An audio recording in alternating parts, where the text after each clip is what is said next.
আসসালামু আলাইকুম ভাই। পানি হইলেও দোষ, না হইলেও দোষ।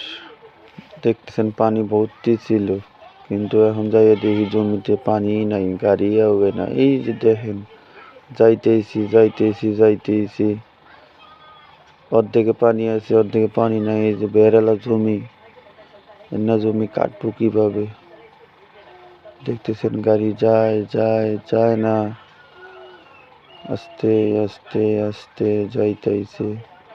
পরে কষ্ট মষ্ট করে কি করলাম, কাটাই লাগবে। পরে আস্তে কাটলাম। সামনে যায় দেখি গাড়ি আরো যায় না, যাইতেছে